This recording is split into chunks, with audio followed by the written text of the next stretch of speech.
मला असं नेहमी वाटतं की आपण डोळ्याला झापड लावलेला आहे आणि त्या माध्यमातून डॉक्टर, सीए, इंजिनियर या पलीकडे आपल्याला विश्व दिसत नाही. मग या पलीकडे काही विश्व आहे का? तर सरकारी नोकरी. सर, ते सरकारी नोकरीबद्दल सांगू नका हो. म्हणजे विशेषतः तरुण वर्गाचं जे मत आहे ना, अगदी शालेय विद्यार्थी 10वी 12वीचा तो म्हणणार सरकारी नोकरी ना, नाही आम्हाला माहिती आहे तिकडे काही काम करायचं नसतं, असं काहीतरी एक पूर्वग्रह आहे. दुसरं अत्यंत महत्त्वाचं की सरकारी नोकरीसाठी कुठेतरी पूर्वीचा काळ होता, काका मामा असायचा बँकेत किंवा कुठल्याही कार्यालयात, आणि मग तो मामा काय म्हणायचा की मी तुला चिकटवतो. आता काय चिकटवायचं ते देवाला माहिती. तो काळ गेला. मला असं वाटतंय common sense is not so common. तुम्हाला प्रत्येकाला माहिती आहे, तुम्ही जो स्पर्धा परीक्षेचा जी परीक्षा देता, it's a computerise answer sheet. ते असे सर्कल असतात गोळे, ते आपल्याला डार्क करायचे असतात आणि OMR नावाची एक मशीन असते, त्यात तुमचा जो पेपर ऑब्जेक्टिव्ह टाईप तो इन्सर्ट होतो आणि तुमचा निकाल येतो. त्यामुळे पहिली गोष्ट इथे आलेल्या तरुण मुलांनी लक्षात ठेवायची आहे, सरकारी नोकरीसाठी गरज नसते ओळखीची, आवश्यकता असते बुद्धिमत्तेची. 8वा 10वी 12वीचे दिवस, TYचे दिवस 4 ते 6 तास अभ्यास करताना मग 10वी 12वी आणि TY फक्त 80% गुण मिळवून देते आणि याचा अभ्यास लाख रुपये पगार देणार तो भाग वेगळा, प्रतिष्ठा, दर्जा, 5 BHK फ्लॅट मुंबईत मिळतो का हो, तो पण देणार. मग सर यासाठी IAS आणि IPS ऑफिसर व्हायचं का? नक्कीच नाही. मग का व्हायचं असतं? इथून आपली सुरुवात. मी मगाशीच म्हटलं की तुम्ही देशाची सेवा करणार आहात. चाकरी कोणाची करायची? देशाची, कुठल्याही कंपनीची नाही. पण संधी नाही मिळाली तर भाग वेगळा, पण प्रयत्न तर करूया. मग IAS आणि IPS होण्यासाठी नेमकं काय करावं लागतं? जसं मी म्हटलं, मी पण सरकारी कर्मचारी आहे. मला बरेचदा अनुभव येतो की ज्यावेळी आमचे कर्नल किंवा इतर जे असतात वेगवेगळ्या स्टेट्स राज्यातून आलेत, आपण कोणालाही नावं ठेवायची नाहीत किंवा कोणालाही हाकलवायचं नाहीये, पण ते नेमकं काय करतात जे आपले आई बाबा करत नाही. तिकडे अशी पद्धत आहे, 10वी नंतर 4 महिन्यांची सुट्टी असते मुलांना. आपली मुलं काय करतात हो, अगदीच कोणाला वाटतं IIT इंजिनियर व्हायचं, पाठवा त्याला. कोणाला वाटतं सुट्टी एन्जॉय करायची गावी, ते करायचंच. पण त्यासोबत एक चांगलं काम ते करतात.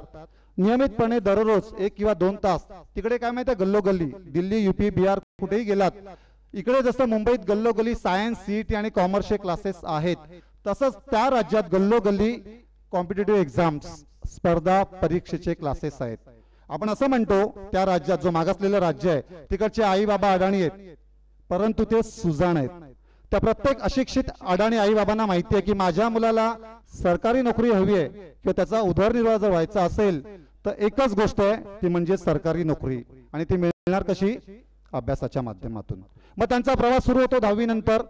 4 महिने सुट्टी असते, ऑब्जेक्टिव्ह टाईप काही प्रश्न असतात, हळूहळू अभ्यासाला सुरुवात होते. 10वीचा निकाल लागतो, 11वीला प्रवेश घेतात. बरेचसे विद्यार्थी तिकडे आर्ट स्ट्रीम निवडतात, कला क्षेत्र. आता तुम्ही म्हणाल सर शी, म्हणजे 10वीतल्या मुलाची अशी प्रतिक्रिया असते, आर्ट्स म्हटल्यावर शी. आता ते शी काय मला कळत नाही, का आर्ट शी ही प्रतिक्रिया असते. पण तिकडे जास्तीत जास्त मुलं 10वी नंतर कला शाखेची निवड करतात. 11वी 12वी छान अभ्यास करतात. जोडीला स्पर्धा परीक्षेचा अभ्यास सुरू असतो. ते झाल्यानंतर 12वीचा निकाल लागतो, त्यांच्या हातात निकाल येतो. 18 वय पूर्ण असतं आणि मग स्टाफ सिलेक्शन कमिशनची जाहिरात येते. साधी जाहिरात असते, 12वी उत्तीर्ण विद्यार्थ्याला सरकारी नोकरीची सुवर्ण संधी. 12वी उत्तीर्ण. मग हा जो पट्टा असतो तिकडचा, तो 18 वय पूर्ण असतं, कारण एफत तो 13वीत गेलेला असतो. तो सहजपणे तो स्टाफ सिलेक्शन कमिशनचा फॉर्म भरतो. क्लेरिकल पोस्ट असते आणि वयाच्या 19व्या किंवा 20व्या वर्षी त्याला ती कायमस्वरूपी सरकारी नोकरी मिळते. कारण सरकारी नोकरीचा नियम काय सांगतो? तो नियम की त्यांची लेखी परीक्षा जर तुम्ही उत्तीर्ण झालात मेरिट मध्ये तर तुम्हाला सरकारी नोकरी वयाच्या 19व्या वर्षी मिळते. सर असं होतं का? बघता तुम्ही बँकामध्ये सेल टॅक्स, इन्कम टॅक्स, 19 आणि 20 वर्षाच्या मुलं किंवा मुली नोकरी करताना दिसतात क्लेरिकल पोस्टला. त्या शिकत नाही का? शिकतात, पण सुरुवातीला ती नोकरी पटकावतात, मुंबईत येतात, हे मी अनुभवलेलं आहे. आणि मग त्यांचा अभ्यास सुरू होतो. वय वर्ष 19, सरकारी नोकरी 20,000 पगार, शिक्षण चालू 13वी 14वी. 15वी येतं, 15वीची परीक्षा म्हणजे TYची परीक्षा देतात आणि मग जाहिरात येते IAS, IPS, MPSC जे काय असेल ते. आणि ते वयाच्या 20व्या किंवा 21व्या वर्षी जेव्हा जे पदवीधर होतात तेव्हा ते तो फॉर्म भरतात. आणि खरं सांगू, असे कैक तरुण आहेत त्या राज्यातले ज्यांनी वयाच्या 22व्या वर्षी ती नोकरी पटकावलेली आहे, IAS आणि IPS, जे सोपं नाहीये. पण मग हे नेमकं कसं होतं? त्याचं कारण त्यांचा अभ्यास सुरू होतो 10वीची परीक्षा दिल्यानंतर. आमच्याकडे आनंद आहे, मुंबई सुशिक्षित सुजाण मुंबई विद्यापीठ भारतातलं अव्वल दर्जाचं. मग का नाही घडतो IAS आणि IPS? कारण 10वीला प्रचंड अभ्यास 90%, 12वीला प्रचंड अभ्यास 80-90%, कौतुक सोहळे आयोजित करायचे, 13वी 14वी कॉलेजचे कट्टे गाजवायचे, मग 15वीला टीवायला अभ्यास करून मग नोकरी शोधायची. अर्धे म्हातारे होतो आपण. आणि एवढं सोपं असतं का IAS आणि IPS होणं? किंवा अवघड असतं का? तर मला असं वाटतं जरी IAS आणि IPS जर तुम्ही अभ्यासक्रम बघाल तर तुमच्या एक गोष्ट निश्चितपणे लक्षात येईल. अभ्यासक्रम बघा जाऊन, ते दिलाय ना व्हॉट्सॲप्स काय ते दिले ना तुमच्या हातात, त्या गुगलवर जाऊन टाईप करा सिलेबस ऑफ IAS. मग तुमच्या लक्षात येईल सर हा अभ्यास काय आहे? इतिहास आहे, भूगोल आहे, अर्थशास्त्र आहे, थोडंसं मेडिकल आहे, सर्व गोष्टींचा त्यामध्ये अंतर्भाव केलेला आहे. मग हे आपण कुठे शिकायचं सर? क्लासेस लावायचे, अभ्यास करायचा ते तर आलंच, पण त्याचं जे बाळकडू आहे ते घरामध्ये पालकांनी सुरुवातीला जसं 4थी आणि 7वीची स्कॉलरशिप परीक्षा ही आयुष्यातली 4थीची स्कॉलरशिप परीक्षा ही त्या विद्यार्थ्याच्या शैक्षणिक म्हणतात ना की करिअर मधली पहिली स्पर्धे परीक्षा असते. मग आई काय करते ती 4थीची? आई आणि बाबा नाही तो स्कॉलरशिपला बसलाय, अभिमान वेगळा असतो, थोडंसं बरं वाटतं ना स्कॉलरशिपला बसलाय. आणि मग सुरू होतो त्यांचा अभ्यास 4थी स्कॉलरशिपचा. ती सुरुवात असते तुमच्या स्पर्धा परीक्षाची. पण त्या आई बाबांना हे कळत नाही तो जी स्पर्धा परीक्षा देतो तो फक्त पाठ करून परीक्षेला जायचं नसतं. आपण शिकतो कशासाठी 10वी आणि 12वी? तर तुम्ही म्हणाल सर हा काही प्रश्न आहे का? 10वी 12वी शिकायचं म्हणजे 80-90% गुण मिळवायचे, त्यानंतर चांगलं कॉलेज निवडायचं, मग 12वीला CET द्यायची आणि मग डॉक्टर इंजिनियर CA व्हायचं, बरोबर ना? करिअर घडवायचं. हे जर तुमचं उत्तर असेल तर मला वाटतं पूर्णपणे चुकीचं उत्तर आहे. आपल्याला शिक्षणाचा अर्थ कळला नाही. आपण शिकतो कशासाठी? टक्के मिळवण्यासाठी शिकायचं नसतं, शिकायचं असतं ज्ञान मिळवण्यासाठी. टू गेट नॉलेज आपण शिकत असतो. फॉर एक्झाम्पल शिक्षणाचा जन्म 200 वर्षापूर्वी झाला इंग्रजांच्या काळात.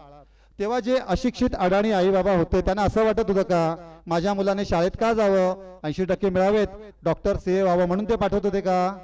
नक्कीच नाही. ते अशिक्षित अडाणी होते, पण त्या आई बाबांना असं वाटत होतं की माझं मूल ज्या समाजात राहतं त्या समाजात जर त्याला व्यवहार यायला हवा असेल तर शाळेत जाऊन त्याने गणित शिकावं, मॅथ्स.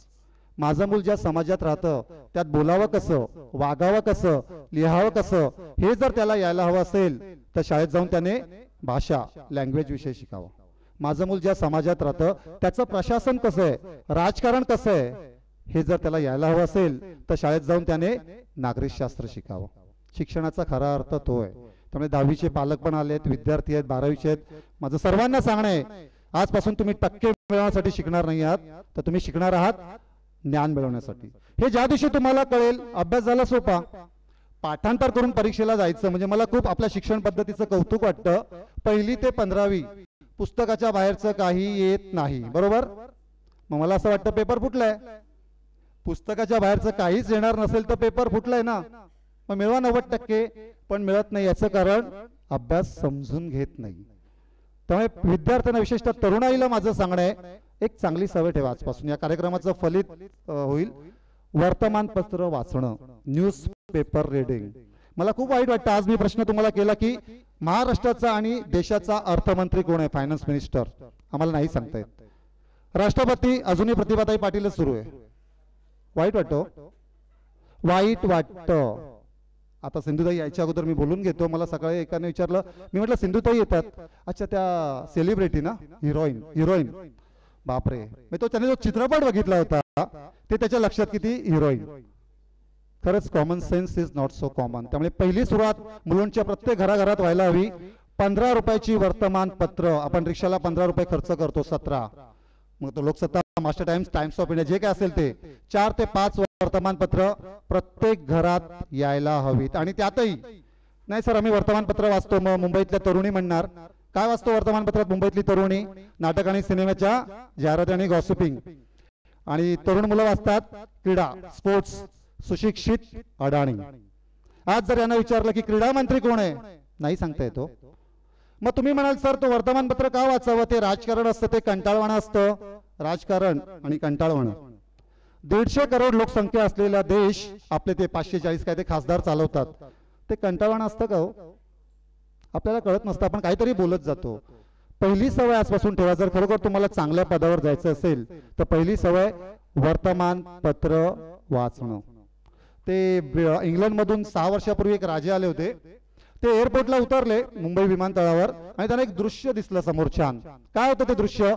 छान आपला पेपर स्टॉल असतो ना एअरपोर्टला, आणि त्या पेपर स्टॉलवर असंख्य वर्तमानपत्र, असंख्य मॅगझिन्स. तर त्यांनी प्रश्न केला आपले जे राजदूत होते त्यांना, की अजूनही तुमच्याकडे हा काय प्रकार आहे? आमच्याकडे असं नाहीये. आमच्याकडे जातात, नेटवर बसतात, गुगलवर जायचं लोकसत्ता.com, timesofIndia.com. मग तो जो आपला राजदूत होता त्याने खूप छान सांगितलं की सर, नेटवर ज्यावेळी आपण पेपर वाचतो फक्त तेवढ्या वेळेपुरता आपण तो लक्षात ठेवतो, पण ज्यावेळी वर्तमानपत्र आपण वाचतो त्याचा सायकोलॉजिकल इफेक्ट सांगितला. तर ते जे विचार असतात वर्तमानपत्रातले ते आपण आपल्या पोझिशन मध्ये वाचतो. पहिली गोष्ट आपल्या वेळेनुसार वाचतो, दुसरी गोष्ट आणि तिसरं जी गोष्ट आपल्या हातात धरून आपण वाचतो स्वतःच्या, ती आपल्या कायमस्वरूपी लक्षात राहते. तर मला असं वाटतं या तरुणांना माझं एक सांगणं आहे, आजची वेगळी सुरुवात आजपासून तुमच्या आयुष्यातली होईल. प्रामाणिकपणे 4 ते 5 वर्तमानपत्र घरी येऊ द्याच, लावायचं. ते झाल्यानंतर IAS आणि IPS यस व्हायचंच, चस लावायचा, तरच चमत्कार घडतो. मी बघेन, मी नंतर, मग अंतर. आता त्या लाल दिव्याचं महत्व, जसं मी म्हटलं, मी स्वतः डिफेन्स मध्ये आहे. बरेचदा गंमत असते, कधी कधी बसायला मिळतं त्या गाडीत, आणि मग ती गंमत सुरू होते. त्या गाडीत बसल्यावर RTOला सॅल्यूट करणार, आणि बरीचशी मग तरुण मंडळी काही बाजूला जाऊन जागा देतात. मोठमोठ्या गाड्या ज्या असतात, अगदी तो काय म्हणतात मर्सिडीज वाला पण जागा करून देतो.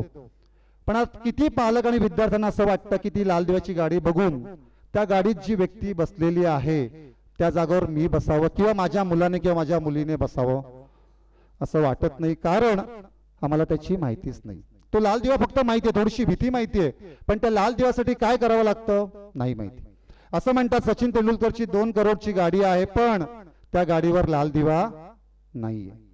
कळलं तुम्हाला त्याचं महत्व? मला नाही वाटत मला अजून काही तुम्हाला त्या संदर्भात काही सांगायला हवं. खूप वेगळं असं महत्व आहे. अख्खा देश चालवता हो तुम्ही.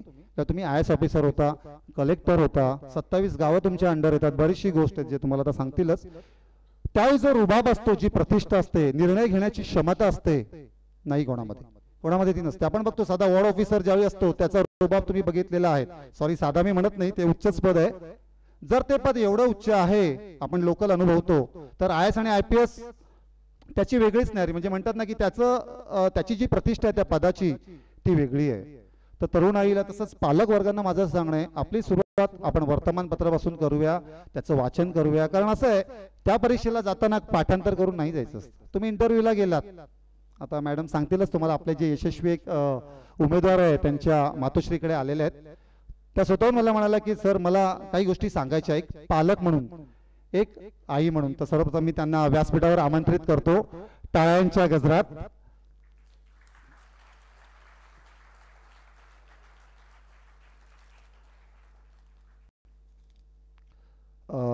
ऋग्वेद ठाकूर, हिमाचल प्रदेश यांच्या त्या मातोश्री आहेत. मी आताच 1-2 मिनिटापूर्वी त्यांच्याशी बोललो. प्लीज बसा. मी का बोलवलं याचं कारण पण सांगतो, त्यात बोलणार तर आहेच, पण बरेचदा असतं की IAS IPS ऑफिसर घडला, त्याची आई कशी असेल, काहीतरी वेगळं पण जाणवतंय का आपल्याला या आईमध्ये? सर्वांसारखीच ती आई आहे. पण मग नेमकं त्या आईने काय केलं? आपण बघतो शिवाजी महाराज घडले, जिजाबाई होती. सचिन तेंडुलकर घडला, त्याचा भाऊ होता. म्हणजे कुटुंबातला एक घटक त्याच्या सोबत होता. पण असे अनेक आहेत, जसं नरेंद्र जाधव आहेत, आज अर्थ समितीवर आहेत, कोणी नव्हतं त्यांच्यासोबत, कारण 18 विश्व दारिद्र्य होतं. अब्दुल कलाम 18 विश्व दारिद्र्य घरी, पण ते घडले ना. मग ज्यावेळी आई हा रोल, असं म्हणतात की आई देवापेक्षा श्रेष्ठ असते, असतेच हो, जन्म दिला आपल्याला. मग ही जी श्रेष्ठ आई, ज्यावेळी त्या मुलाचा जन्म होतो, जन्म झाल्यानंतर त्या मुलाचं संगोपन करणं आणि त्यासोबतच एका विचाराने प्रेरित होणं की हो, माझ्या मुलाला अमकं बनवायचंच, जे आता पालक हल्लीचे ठरवतात, जसं मी त्यांना पालक नाही मालक म्हणतो, ठरवून टाकतात माझ्या मुलाला हे बनवायचंच. तर या आईने नेमकं काय केलं, मला वाटतं हे ऐकायला आपल्या सर्वांना आवडेल. तर त्या आईला मी विनंती करतो की त्यांनी जे अनुभव आपल्या मुलासोबत अनुभवले ते या ठिकाणी कथन करावे.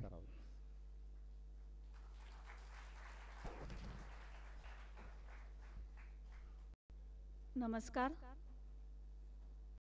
सर्वप्रथम मी राईसच्या श्री रोकडेजींचे आभार मानते की IAS ऑफिसर जो आहे त्याला नेहमीच सगळीकडे बोलवलं जातं. आई वडिलांना मात्र फारसं कधी बोलवलं जात नाही आणि त्याचं त्यांना काही दुःखही नसतं.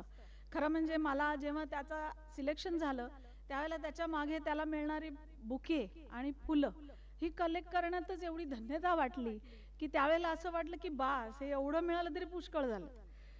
पण आज जेव्हा त्यांनी आम्हाला इथे बोलवलं तेव्हा मला असं वाटलं की खरंच थोडंसं 2 शब्द तरी पालकांना माझ्या वतीने थोडं सांगणं गरजेचं आहे. आणि जे मी स्वतः केलं ते अगदी अवश्य सर्वांनी करावं असं माझं प्रामाणिक मत आहे. इंट्रोडक्शन द्यायची झाली तर पहिली माझ्या लेकाची, ऋग्वेद ठाकूरची. तो सध्या हिमाचल प्रदेशमध्ये कांगडा डिस्ट्रिक्टमध्ये SDM आहे, म्हणजे सब डिव्हिजनल मॅजिस्ट्रेट. आणि येणाऱ्या काही 8-10 दिवसामध्ये बहुतेक त्याचं पोस्टिंग ॲडिशनल DC म्हणून होण्याची संभावना आहे, म्हणजे होणार आहे. माझी स्वतःची ओळख म्हणजे अर्थातच मी त्याची आई आहे, पण मी स्वतः डॉक्टर विशाखा ठाकूर.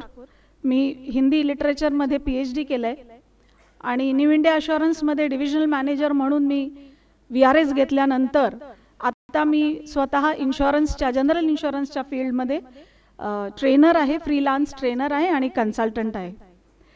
माझे पती म्हणजे ऋग्वेदचे वडील मिलिंद ठाकूर इथे आहेत, उपस्थित आहेत.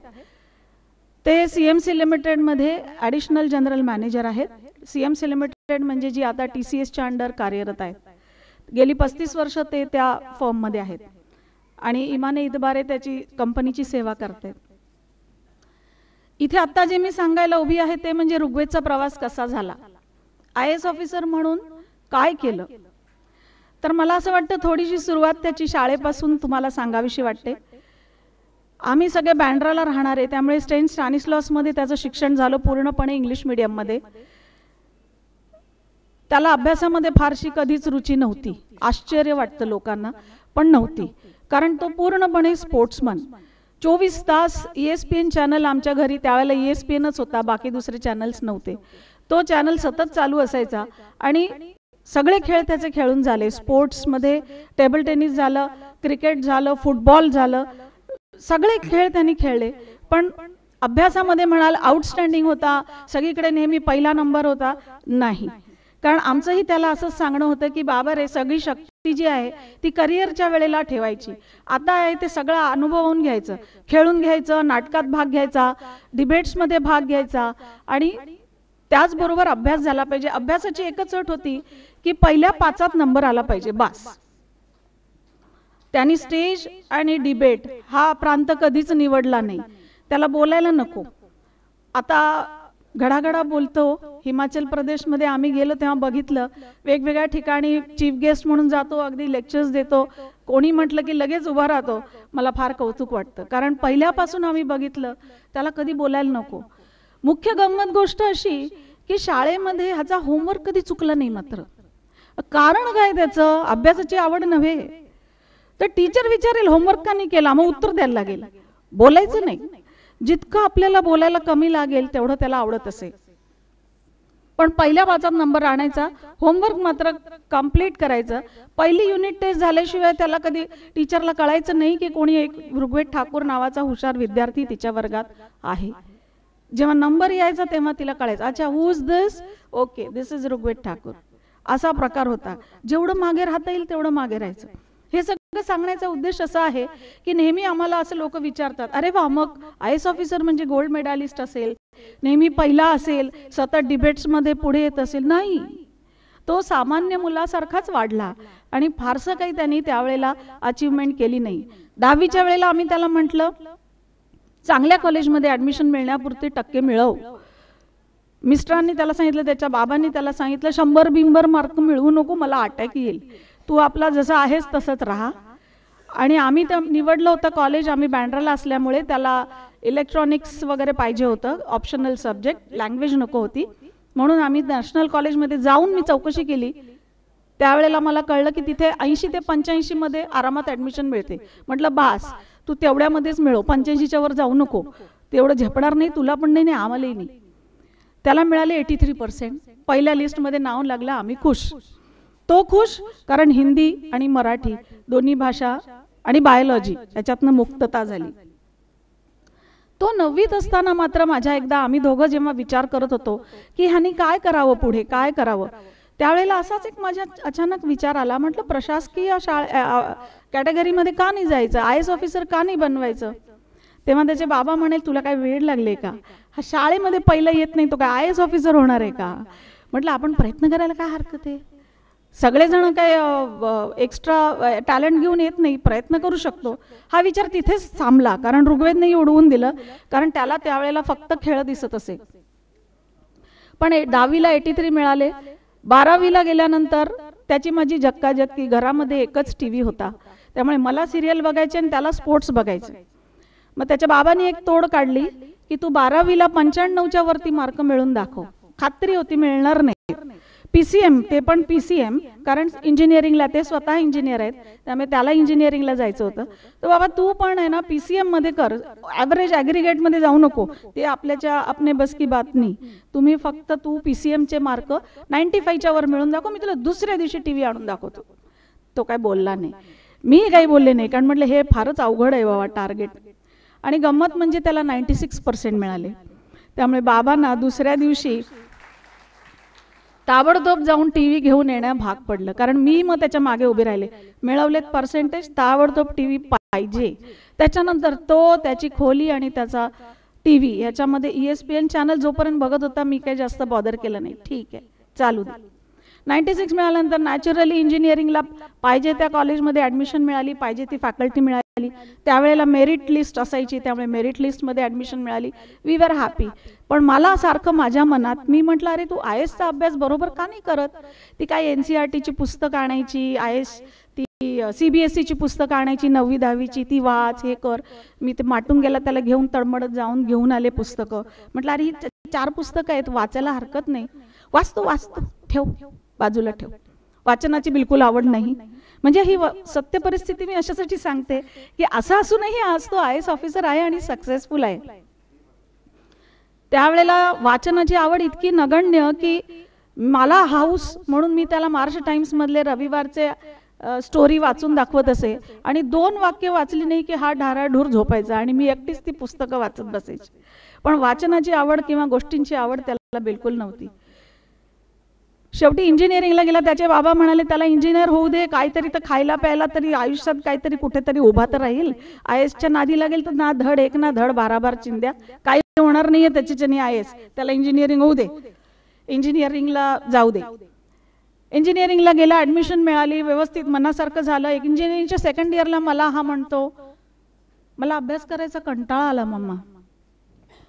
माझ्या छातीत धडकलं. म्हटलं तुला अभ्यास नाही केलं तर काय करशील बाबा, इथे काही इस्टेट नाही आहे, नोकरी मिळणार कशी तुला, आणि मी तर तुला म्हणते IAS ऑफिसर हो. नाही अभ्यास करावा असं वाटत नाही. काही चॅलेंजेस नाही, कारण बरोबरीचे सगळे मित्र इंजिनिअरिंगला, सगळे छान फर्स्ट क्लास मिळवत होते इंजिनिअरिंगला. म्हटल्यानंतर ह्याला प्रश्न, तो म्हणे काही चॅलेंजेस नाही. म्हटलं मी लगेच मोका साधला. मी म्हटलं चॅलेंजेस नाही, मी तुला चॅलेंज देते, तू इंजिनिअरिंग कंप्लीट कर आणि IASच्या परीक्षेला बस. तो पुन्हा गप्प, कारण त्याला माहिती आहे IAS म्हटल्यानंतर ही माझ्या राशीला बसणार आणि अभ्यास करायला लावणार. त्यामुळे त्यांनी काही जास्त तिकडे लक्ष दिलं नाही, गपचूप इंजिनिअरिंगच्या अभ्यासाला लागला आणि इंजिनियर झाला. फर्स्ट क्लास इंजिनियर झाला. कॅम्पसमध्ये नोकरी मिळाली इन्फोसिसमध्ये, आणि साहेब तयार झाले नोकरी करायला. पण ह्या 4-5 वर्षात मी काय केलं हे मला पालकांना सांगावंसं वाटतं की मी सगळ्या ठिकाणी गेले. IASच्या आमच्या घरात IAS ऑफिसर कोणी नाही, IPSही कोणी नाही, ना जवळपास नातेवाईकात ना मित्रमंडळीमध्ये कोणीही ह्या सेवेत नाही. मला काहीच माहिती नाही. म्हणून त्याच्या बाबांनी सांगितलं तुला त्याला घडवायचं आहे ना IAS ऑफिसर, तू जा आणि शोध, मी तुझ्या मागे आहे, पण तू जा. आम्ही सगळीकडे गेलो, माहिती केली, प्रॉस्पेक्टस आणले, एम्प्लॉयमेंट एक्सचेंजची बातमी काढली. त्याच्यानंतर त्याला घेऊन आम्ही दिल्लीला गेलो, तिथल्या कोचिंग क्लासेसना भेट दिली. VTच्या कोचिंग क्लासला जाऊन मी भेट दिली. वेगवेगळे सिलेबस काढले, झेरॉक्स कॉपी काढल्या, त्याच्यावर चर्चा केली. म्हटलं ह्याच्यातला हा विषय काय घेऊ शकतो, एवढे भयंकर विषय आहेत, हा कसं काय अभ्यास करणार असं मला वाटलं. आमचे एक फॅमिली फ्रेंड आहेत, आम्ही नेहमी बरोबर जातो दरवर्षी आम्ही फिरायला जातो. त्यांचे जे मिस्टर सावंत आहेत ते आज इथे उपस्थित आहेत. ऋग्वेदचे, आमच्या ऋग्वेदचे सावंत काका, ते आणि मी आम्ही प्रत्येक वेळी फिरायला गेलो की त्याच्या मागे, अरे तू IAS ऑफिसर हो. ते स्वतः गव्हर्नमेंटमध्ये असल्यामुळे त्यांना कल्पना आहे की IAS अधिकाऱ्याचा काय रुबाब असतो किंवा जे काय त्यांना करता येतं, जी संधी मिळते ती त्यांना माहिती आहे. त्यामुळे ते सगळं ते सांगायचे आणि मी त्याला सारखं, अरे बघ काका सांगतायत, जरा ऐक, थोडासा तरी माझ्याकडे लक्ष दे. असं आमचा सगळा हा प्रयत्न 4 वर्ष चालू राहिला. 4 वर्षामध्ये साहेबांनी माझ्या साहेबांनी काय माझ्याकडे लक्ष दिलं नाही, ऋग्वेदनी. आणि तो म्हणाला माझ्या हिमतीवर मला नोकरी मिळाली आहे, मी इन्फोसिसमध्ये जाणार, नोकरी करणार, पैसे कमावणार. बाबा म्हणाले जाऊ दे त्याला, त्याला करू दे, तू त्याच्यामध्ये घालू नको अडथळा, त्याला काय ते त्याला